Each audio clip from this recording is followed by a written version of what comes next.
Magandang araw, bagong Pilipinas.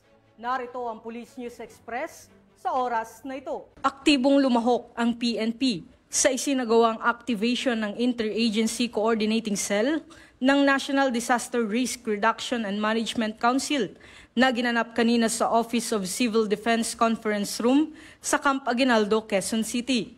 Dinaluhan ito ni Police Lieutenant Colonel Daina Colmenero, OIC ng Operations Management Division ng Police Community Affairs and Development Group upang makipag-ugnayan sa iba't ibang ahensya ng pamahalaan para sa mabilisang pagtugon sa mga apektadong komunidad dulot ng bagyo.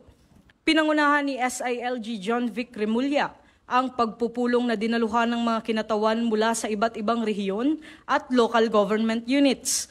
Inilahad ng Pag-asa ang pinakahuling track ng bagyo at nagpaalala sa publiko na maging alerto, lalo na sa mga lugar na itinuturing na high risk. Patuloy ang panawagan ng pamahalaan sa publiko na manatiling vigilant, well-informed at handa, lalo't inaasahang magpapatuloy ang malalakas na pag-ulan sa mga susunod na araw. At para sa iba pang napapanahong balitang pampulisya, laging tumutok sa Police News Network. Alagad ng batas, tagataguyod ng balitang pulis. Ako po si Patrolman Don Brosas, nagbabalita para sa Police News Express.